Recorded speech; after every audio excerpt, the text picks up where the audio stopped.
नमस्कार दोस्तों, DD react के एक और रिएक्शन वीडियो में आप सभी का स्वागत है। मैं हूं आलोक। तो आज जो वीडियो मैं आप लोगों के साथ देखने वाला हूं और जिस वीडियो पर मैं रिएक्शन करने जा रहा हूं वो वीडियो है कैटलिस्ट रिकॉर्ड्स का और इसका टाइटल है how famous is India in the world.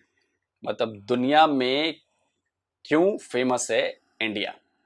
तो चलिए भाई, इस पर पाकिस्तान की जनता क्या कहती है, जरा इनके विचार सुनते हैं।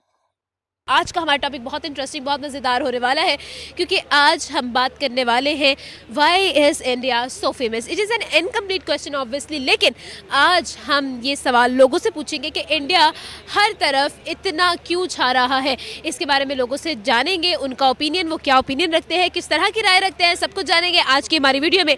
अगर आप कुछ शेयर करना चाहते हैं, हमें कुछ बताना चाहते हैं, कमेंट बॉक्स में हमें ज़रूर बताइएगा।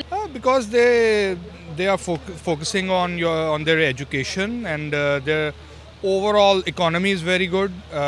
जो वेस्ट है उसका काफ़ी स्टेक है इंडिया के अंदर, काफ़ी इन्वेस्टमेंट जो है वो ऑलरेडी इंडिया में कर चुके हैं और फ्यूचर में भी they are planning to invest lot. तो इसमें यह है कि इसकी वजह से फिर जहाँ पे आपका बेनिफिट एसोसिएट हो जाता है तो उस वजह से फिर आप ज़ाहिर प्रायोरिटी देते हैं। इस तरह जो भी कंट्री होगी उनको प्रायोरिटाइज़ करेगी बिज़नेस के लिए। टूरिज़म होगा वहाँ पे जो बिज़नेस है वो आएगा, ठीक है, अपॉर्चुनिटीज़ बढ़ेंगी। तो इस वजह से फिर ज़ाहिर है कि इंडिया, हम देखते हैं टेक्नोलॉजी वाइज भी हमसे आगे है। टू बी ऑनेस्ट, मतलब मे भी कुछ लोगों को अच्छा ना लगे, but that is the truth. तो we have to face it. तो यही एक मेन रीज़न है कि जी इंडिया फेमस है। लोग वहाँ पे टूरिज़म भी करना चाहते हैं और इन्वेस्ट भी करना चाहते हैं। तो that is the main reason. Views इस वक्त हमारे साथ मौजूद हैं इस्माइल कासिम साहब, उनसे बात करते हैं और अपने टॉपिक के बारे में उनका ओपिनियन जानते हैं। अस्सलाम वालेकुम सर। वालेकुम अस्सलाम। सर कैसे हैं आप? मैं बिल्कुल ठीक, आप बताएं। बिल्कुल ठीक, अल्हम्दुलिल्लाह। सर आज का हमारा टॉपिक ये है कि हम बात कर रहे हैं इंडिया के बारे में। आपको क्या लगता है why is India so famous everywhere? क्या रीज़न? अच्छा, that depends. Question I think is incomplete. When you say famous तो अब उसकी 3 4 5 वजूहात हो सकती हैं। वो अच्छी भी हो सकती हैं, बुरी हो जाती है। What I want to know is कि when you say famous what do you mean? Virat Kohli की वजह से इंडिया फेमस है? Virat Kohli is a sir हम लोग डिफरेंट एस्पेक्ट्स को भी अगर बात करें तो ऑल टुगेदर इंडिया बहुत फेमस है। क्यों? क्योंकि इंडिया जो है अपनी इंटरनेशनल रिप्रेजेंटेशन को बहुत ज़्यादा जो है वो कंसीडर करता है ऑब्वियसली, ठीक है। वो किसी भी मैटर में हो, चाहे क्रिकेट हो, चाहे मीडिया हो, चाहे आईटी हो, चाहे एजुकेशन हो, चाहे सोशल मीडिया प्लेटफॉर्म्स हो। आपको क्या लगता है कि इंडिया अपने हर सेक्टर पर किस तरह से मैनेज करके, किस तरह से जो है उसको एक साथ लेकर चल रहा है? That is why India is so famous. Question is incomplete but you have to complete it. यार मैं बताता हूँ, अब तो बड़ा लंबा है, so let me just go into the details. इसके ना 3 4 पॉइंटर्स हैं जो कि देखने हैं। आपने 3 4 5 बातें बोली कि why India is famous, sports की वजह से, आईटी की वजह से, स्टफ लाइक दैट। ये गुड पार्ट है, but at the same time India is famous for not being able to fulfil basic human rights. इस वजह से India is famous for countless rape cases that are over there. I am not saying कि ये सारी चीज़ें। The point was कि अब when you से कि इंडिया की इतनी ज़्यादा क्यों रीच है, तो देखिए ना, ब्लॉक्स हैं। When you look at international relations, so you see के ब्लॉक्स हैं वर्ल्ड के अंदर। India being a strategic partner of US, तो उसको तो वो एडवांटेज है। Israel, US being the head of this unipolar world, तो ऑब्वियसली इंडिया को तो एज होना था। But that is not all. India की जो एक मार्केट है, मतलब वो I do not have words to explain कि उसमें कितना पोटेंशियल है और उसको कितना बेहतर तरीके से टैप किया जा रहा है एंड और भी किया जा सकता है। बट एट दिस, अच्छा, हाथ के हाथ ना काउंटर करता चलूं मैं। मार्केट वाली बात में आऊंगा। पहले जो इन्होंने बात कही कि यूएस का एलाई है, स्ट्रेटेजिक पार्टनर है, ये तो अब होना शुरू हुए हैं ना। इससे पहले तो पाकिस्तान था ना भाई। 71 वॉर में अगर वॉरशिप वहां से भेजने का फैसला किया गया था तो वो इंडिया के खिलाफ निक्सन ने किया था ना भाई, प्रेसिडेंट निक्सन ने, और पाकिस्तान के सपोर्ट में। तो पाकिस्तान से अमेरिका के रिलेशन तो बहुत पुराने थे। तो पाकिस्तान ने यह फायदा क्यों नहीं उठाया? पाकिस्तान फेमस क्यों नहीं हो गया? अमेरिका से इंडिया के रिलेशन तो अब अच्छे होने शुरू हुए ना। अमेरिका ने इतने सैंक्शन लगाए हमारे ऊपर एटम बम के, जब हमने धमाके किए, बाकी चीजें की, लेकिन उसके बाद भी हम बढ़ते रहे, डेवलप करते रहे, अपनी मेहनत से बढ़ते रहे। तब तक पाकिस्तान क्या कर रहा था? बेवकूफों की तरह बैठा हुआ था पाकिस्तान। पाकिस्तान ने उस मौके का फायदा क्यों नहीं उठाया? अरे 25 30 40 साल, आप 50 साल आपके पास थे, आप क्यों डेवलप नहीं कर पाए, या आपकी इमेज ऐसी क्यों नहीं बन पाई? ओरिजिनली अलाई तो आप पहले अमेरिका के आप थे ना, इंडिया तो नहीं था। तो ये ना फालतू के लॉजिक देने बंद करिए, और चलिए जरा इनका मार्केट पे बात सुन लेते हैं, फिर मार्केट वाला भी जवाब देता हूं मैं। सेम टाइम 3-4 इश्यूज़ हैं जो कि अगर हम डिस्कस ना करें तो शायद ज़्यादती होगी। इट्स नॉट कि हमें इंडिया को, आई वांट कि इंडिया से हमारे बेहतर ताल्लुकात हो, I am all for trade and stuff, I want के बेसिक राइट्स सबको मिलें और जो दो तरफा ताल्लुकात हैं उनमें बेहतरी है। But at the same time जो बीजेपी की हुकूमत कर रही है, जो नरेंद्र मोदी की पॉलिसीज़ हैं, जो हिंदुत्वा पॉलिसी है उनकी, you can not ignore them, right. वो कहेंगे कि हम कश्मीर में करते हैं, हम कहेंगे वो कश्मीर में करते हैं, वो कहेंगे हम लोग गुरिल्ला वॉरफेयर करते हैं, हम कहेंगे वो करते हैं, वो कहेंगे हम लोग डिजिटली लोगों को एक्सप्लॉइट करते हैं, हमने स्पाइस भेजे, हम कहेंगे हमने कुलभूषण यादव को यहाँ से पकड़ा। तो मेरा पॉइंट है इसके अंदर, अब आपका क्वेश्चन कहीं पीछे रह गया कि why is India famous. India, उसका अगर छोटा सा आंसर है तो India is famous because obviously because of its huge market, because of its alliance with the US, ये फैक्टर्स हैं। प्लस स्ट्रेटिजिकली बड़ी एक इंपॉर्टेंट पोजीशन है इंडिया की, साउथ एशियन रीजन ही बड़ा इंपॉर्टेंट है। But at the same time अगर वापस आए मेरे पॉइंटर्स के ऊपर, अच्छा अब मार्केट के ऊपर भी आ जाता हूं। जापान क्यों फेमस है? जापान की मार्केट क्या बहुत बड़ी है क्या? साउथ कोरिया क्यों फेमस है? साउथ कोरिया की मार्केट बहुत बड़ी है क्या? इजराइल क्यों फेमस है? इजराइल की मार्केट बहुत बड़ी है क्या? ताइवान क्यों फेमस है? ताइवान की मार्केट बहुत बड़ी है क्या? यूएस क्यों फेमस है? यूएस की आबादी तो आपसे मुश्किल से 10-11 करोड़ ज्यादा है, वो क्यों फेमस है? क्यों सुपर पावर बन गया? कैसा लॉजिक है ये कि मार्केट बहुत बड़ी है? यार मार्केट बड़ी है, लोग ज्यादा हैं, तो संसाधन भी तो चाहिए हमें खर्च करने के लिए। आपका परिवार बड़ा होगा तो आपको ज्यादा पैसा चाहिए ना खर्च करने के लिए, आपको ज्यादा सुविधाएं देनी पड़ेंगी ना घर में, सबके लिए बेड दो, सबके लिए खाना दो, सबके लिए फोन दो, ज्यादा पैसे लगेंगे ना भाई। इस लिहाज से तो आप सोचते नहीं हो, मार्केट बड़ी है, मार्केट बड़ी है, मार्केट बड़ी है। अरे भाई तो Japan, Taiwan, Korea, Israel, USA, इनकी कौन सी मार्केट बड़ी है कि भाई ये इतने बड़े बड़े प्लेयर्स हैं? क्या लॉजिक देते हो यार। तो इस फेमस होने के अंदर 3-4 पॉइंटर्स हैं जो कि ग्लोबली इंडिया को ख़राब कर रहे हैं इमेज को, एंड सबसे बढ़कर तो हिंदुत्वा पॉलिसी है। आप कैसे माइनॉरिटीज़ को अपने मुल्क के अंदर रहने नहीं दे सकते? I just do not understand it. मुझे मेरी समझ से बालतर है ये बात कि क्योंकि इंडिया के अंदर बहुत से लोग ऐसे हैं जो कि जिनके बड़ी मॉडरेट माइंडसेट्स हैं, जो कि अगेंस्ट हैं इस कल्चर के कि आप मुसलमानों को सबड्यू करो, मुसलमानों को ख़राब करने की कोशिश करो या स्टफ लाइक दैट। समझे? पॉइंट इज के इट्स समथिंग जो कि that can be worked upon. Other than that yes there are lots of positives when it comes to India. ये ले दे के बाद बेसिकली आप जो घुमा फिरा के इतना जो कुछ दाएं बाएं आड़ा तिरछा जो आप गए हैं ना, बेसिकली मुसलमानों पे आ गए आप। भाई अगर मुझे मेरे एक सवाल का जवाब दो, अगर आपके यहां माइनॉरिटीज सेफ हैं तो आपके यहां से क्यों भाग रहे हैं लोग, और हमारे यहां से भाग क्यों नहीं रहे हैं लोग? आपके यहां मंदिर तोड़े जाते हैं, एक इस्लामाबाद का मंदिर आप बनवा नहीं पाए, हमारे यहां मस्जिदें आपसे ज्यादा हैं, दुनिया के टॉप 5 देशों में आती हैं जहां पे सबसे ज्यादा मस्जिदें हैं और लगातार बन रही हैं। क्यों हो रहा है ऐसा? आपके यहां रोज आवाज आती है कि फला हिंदू लड़की को, नाबालिग लड़की का रेप कर दिया गया, जबरन शादी करा दी गई, उसका अपहरण करा दिया गया। हमेशा खबर आती है, रिपोर्ट्स हैं कि हर साल 1000 से ज्यादा माइनॉरिटी लड़की को, हिंदू लड़कियों का एब्डक्शन होता है, शादी कराई जाती है, जबरन मुसलमान बनाया जाता है। आप मुझे बता दो यहां पर कितने मुस्लिम लड़कियों को जबरन उठा के शादी कर ली जाती है, हिंदू बना दिया जाता है, नाबालिग लड़कियों का बता दो। आप अपने यहां माइनॉरिटीज की हालत देख लो और हमारे यहां माइनॉरिटीज देख लो कितना ग्रो कर रहे हैं। ये जो फैक्ट्स पे बात आएगी ना, तब तो आप लगोगे दाएं बाएं खेलने, मुसलमान मुसलमान मुसलमान। और कश्मीर में जो हो रहा है वो पूरी दुनिया देख रही है। आप देखिए, आप बलूचों के साथ क्या कर रहे हो, आपको जरा भी शर्म नहीं आती। बलूचिस्तान से आप सोना निकालो, बलूचिस्तान से तांबा निकालो, बलूचिस्तान से गैस पूरे पाकिस्तान को दो, और बलोचों को आप छोड़ दो, बलोचों को कुछ मत दो। ना बलोचों के पास साफ पीने का पानी है, ना बलोचों के पास पढ़ने के लिए स्कूल कॉलेजेस हैं, ना बलोचों के पास रोजगार है। बलोच बैठे हुए हैं वहां पे, स्टूडेंट्स गायब हैं, उनके लिए बैठे हुए हैं, कोई पूछने वाला नहीं है वहां पे। प्रोटेस्ट हो रहे हैं, कोई पूछने वाला, कोई बात सुनने वाला नहीं है उनकी वहां पे। और आप बात करते हो हमारे यहाँ की। हमारे यहाँ अगर ऐसा हो रहा था तो हमारे यहाँ की माइनॉरिटी इतनी डेवलप नहीं हो चुकी होती। इस बात का कोई जवाब दे दे मुझे पाकिस्तान में। बात करते हैं। सर आपको क्या लगता है कि पाकिस्तान की अगर हम बात करें तो पाकिस्तान में अगर डेफिनेटली बहुत कुछ अच्छा भी हो रहा है, लेकिन हम लोग आपको क्यों लगता है आपको क्या लगता है कि जो एक प्रमोशन का फैक्टर है जो इंडिया बहुत ज़्यादा जो दिखाता है अपने हर फील्ड के अंदर, आपको क्या लगता है क्या ज़रूरी है ये चीज़? यार बहुत ज़रूरी है, पता है इमेज बिल्डिंग जो है ना, that's of the highest important. वो उनके मुल्क के अंदर कुछ भी होता है ना, तो what they show to the outside world is all very glamorous. They say कि वी नो एवरीथिंग। हम यहाँ पे कहते रहेंगे तुम्हारे पास बाथरूम नहीं है, but the world does not know that.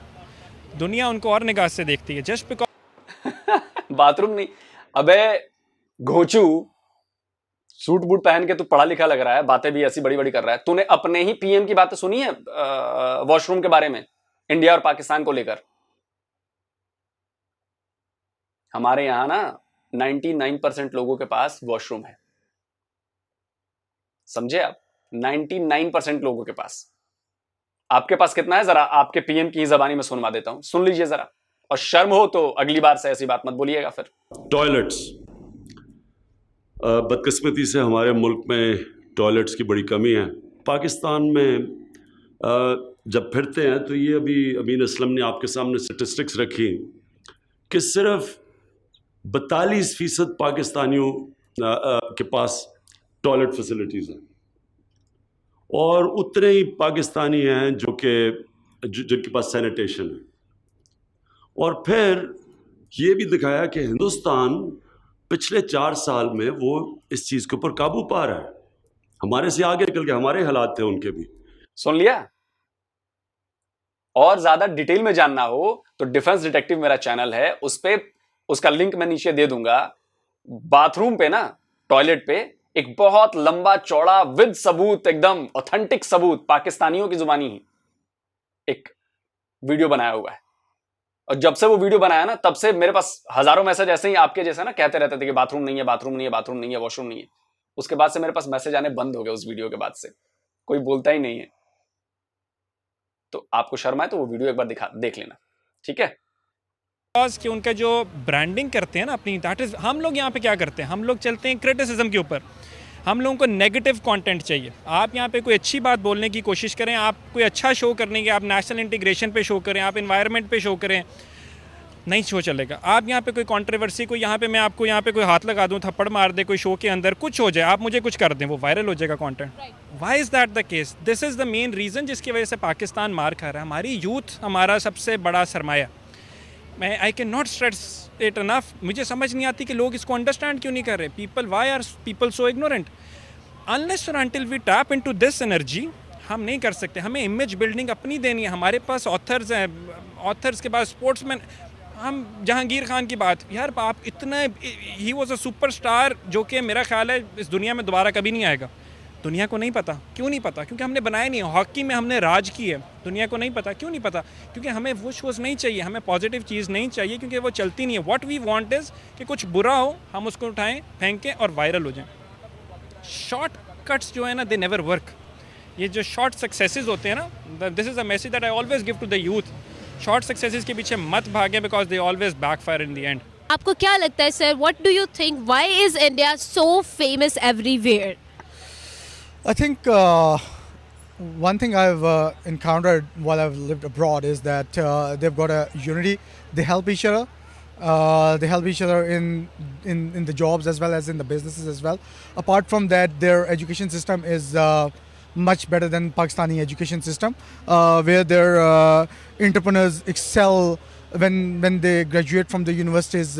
They create their own products as compared to what happens in Pakistan. Sir what do you think कि पाकिस्तान की अगर हम बात करें तो पाकिस्तान में किस तरह से कमी नज़र आती है? आपको क्यों लगता है कि पाकिस्तान, क्योंकि इंडिया और पाकिस्तान एक साथ आज़ाद हुए, तो इतना मेजर डिफरेंस कैसे आया? One thing is mindset. That's what I've already said. Like they help each other out. That's what I witnessed while I was living abroad.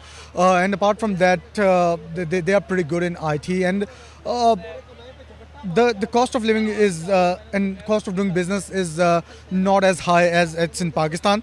When you do a business or when you establish a company, there is not much helpful mechanism being established in Pakistan, such as giving you tax breaks or other incentives, such as providing you with a lower rate of machinery and utilities as well. So that's another aspect. That's what I think that they are much better in starting up new businesses, and they can experiment in new ventures without being afraid of getting failed. आपको क्या लगता है कि इन सब चीज़ों में जो promotion है इंडिया की, जो वो अपनी कंट्री में करता है अपने सिटीज़ को मोटिवेट करने के लिए, कितनी ज़रूरी है किसी भी कंट्री के लिए? बहुत ज़रूरी है जी। देखें, जितनी भी उनकी मेट्रो सिटीज़ की आप बात करें, जैसे दिल्ली है, मुंबई है, बेंगलोर उनकी आईटी सिटी कहलाई जाती है। दुनिया भर से जितनी आउटसोर्सिंग है, जितनी आईटी की जितनी फर्म्स हैं, वो वहाँ पे अब उनके जो हेड ऑफिसेज़ हैं। तो ये चीज़ बहुत ज़रूरी है कि पॉजिटिव साइड जो है वो पोर्ट्रे की जाए। तो उनका मीडिया भी इस चीज़ पे बड़ा फोकस करता है कि जो उनकी मेट्रो सिटीज़, बिग सिटीज़ हैं, उनको जो है वो फोर फ्रंट पे लाया जाए। इश्यूज़ हर जगह पे होते हैं, इंडिया में भी हैं, हमारे पास भी हैं, लेकिन उनको वो थोड़ा सा साइड लाइन कर देते हैं, ठीक है, और जो पॉजिटिव साइड है उसको आगे लेके आते हैं। तो ये चीज़ मैटर करती है। ये मीडिया के हाथ में होता है कि वो उसको किस तरह से प्रेजेंट करते हैं दुनिया के सामने। जाने से पहले हमारे चैनल को सब्सक्राइब कर लें। अगर आप पहली दफ़ा हमारे चैनल पर आए हैं तो सब्सक्राइब लाजमी कर लें और बेल आइकन को प्रेस कर दें ताकि हमारी सारी वीडियोस आपको सबसे पहले मिल सके। तो भैया वीडियो ख़त्म हो गया, और जैसा कि आप सबने देखा कि वही होता है, ले दे के कश्मीर, ले दे के मुसलमान। इससे आगे पाकिस्तान की जनता आगे बढ़ती ही नहीं है। लेकिन उन्हें अपने यहाँ के हिंदू नहीं दिखेंगे, अपने यहाँ के शिया नहीं दिखेंगे, अपने यहाँ के अहमदिया नहीं दिखेंगे। खैर, ये तो एंडलेस बहस है, मैं इसमें नहीं पढ़ना चाहता। सवाल ये है कि आप डेवलप होने के लिए क्या कर रहे हो, किस तरह की कोशिशें कर रहे हो। क्या आपने अपना माइंडसेट चेंज किया? नहीं किया। आपका माइंडसेट वही घटिया नीच है। मैं सारे लोगों की बात नहीं कर रहा हूं, कुछ लोगों की बात कर रहा हूं, जैसा कुछ इस वीडियो में भी देखें। आपको भारत की अच्छाइयां नजर नहीं आती कि भारत क्यों ऐसा कर रहा है। आप लोग सीखते नहीं हो। सीखो मत यार, हमारे लिए ज्यादा अच्छा है वैसे सीखने की जरूरत नहीं है। आप लोग ये नहीं देखते हो कि भारत में माइनॉरिटीज को क्या स्टेटस है। आप माइनॉरिटीज की बात कर रहे थे, मैं फिर कहता हूं, चैलेंज करता हूं, क्या आपके यहां कोई नॉन मुस्लिम पीएम या राष्ट्रपति बन सकता है? किसी चीफ मिनिस्टर किसी स्टेट का बन सकता है? बना के दिखा दो।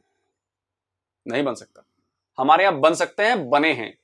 हमारे यहां प्रेसिडेंट मुस्लिम रहे हैं, हमारे यहां इलेक्शन कमीशन के चीफ मुस्लिम रहे हैं, हमारे यहां एजुकेशन मिनिस्टर हमारे मुस्लिम रहे हैं, हमारे यहां टॉप के हमारे साइंटिस्ट मुस्लिम रहे हैं। क्योंकि हमने उनको बिना धर्म, जात पात, मजहब के उनको अपॉर्चुनिटीज दी, बराबर प्रोवाइड कराई हैं। जितनी अपॉर्चुनिटीज इंडिया में एक हिंदू को है, उतनी ही मुस्लिम को है, उतनी ही सिख को है, उतनी ही जैन को है, उतनी ही किसी भी धर्म के लोगों की है। लेकिन आपके यहां ऐसा नहीं है, इसलिए हम ग्रो कर रहे हैं और आप डूब रहे हो। और अगर अब भी आप मुसलमान, कश्मीर और इन चीजों से बाहर निकले, दुनिया आपका झूठ समझ चुकी है। आप कहते हो कि जी हिंदुस्तान में मुसलमानों पे जुल्म हो रहा है, दुनिया को आंखें नहीं है क्या देखने के लिए कि मुसलमानों के साथ क्या हो रहा है यहां पे? आप तो 75 साल से ये चिल्ला रहे हो कि जी मुसलमानों पे जुल्म हो रहा है, मुसलमानों पे जुल्म हो रहा है। अरे आप अपना तो देखो। हमारे यहाँ के मुसलमान बहुत खुश हैं। लड़ाई झगड़े, छोटे मोटे विरोध तो हर जगह चलते हैं, वो होते रहेंगे, उनको कोई रोक नहीं सकता दुनिया में। मेजॉरिटी देखी जाती है कि मेजॉरिटी के लोग क्या सोचते हैं। मेजॉरिटी के लोग खुश हैं, डेवलप हो रहे हैं, उनको अपॉर्चुनिटीज मिल रही हैं। लेकिन खैर, और जम्मू कश्मीर ऐसा आप लोगों को जवाब देने वाला है ना, और दे रहा है। इनफैक्ट आपको आइडिया नहीं है। अगले 5-10 साल में आप देखना इसका, मेरी बात याद रखना, अगले 5-10 साल में आप इसका देखना कि क्या होगा वहां पे। आप देखते रहिए। और भारत बहुत शानदार काम कर रहा है। भारत के लोग बहुत मेहनती हैं, भारत के लोग प्रोग्रेसिव हैं। आपकी तरफ क्या कहूं मैं, पीछे मुड़ के देखने वाले नहीं है। भारत के लोग प्रोग्रेसिव हैं, इनोवेटिव हैं और एक्सप्लोरर हैं और हार्ड वर्किंग है। और जो ये कह रहा था कि सरकारें से कुछ नहीं होता, भारत के लोग, भैया जब तक सरकार प्लेटफॉर्म नहीं देगी, लोग करते रह जाएंगे, कुछ नहीं होगा। सरकार प्लेटफॉर्म देकर मर जाएगी, लोग अगर कुछ नहीं करेंगे तो कुछ नहीं होगा। तो यहां पे दोनों मिलकर काम करते हैं। हम अपनी सरकार चुनते हैं इसलिए जो हमें बेहतर लगती है कि हमारे लिए अपॉर्चुनिटीज उपलब्ध कराएगी, हमें सुविधाएं देगी, हमारे स्टैंडर्ड को ऊपर उठाएगी। और वही हो रहा है, आज से नहीं, 75 साल से कर रहे हैं वैसे। तो जल्दी हाजिर होता हूं एक और नए वीडियो के साथ। नमस्कार, जय हिंद।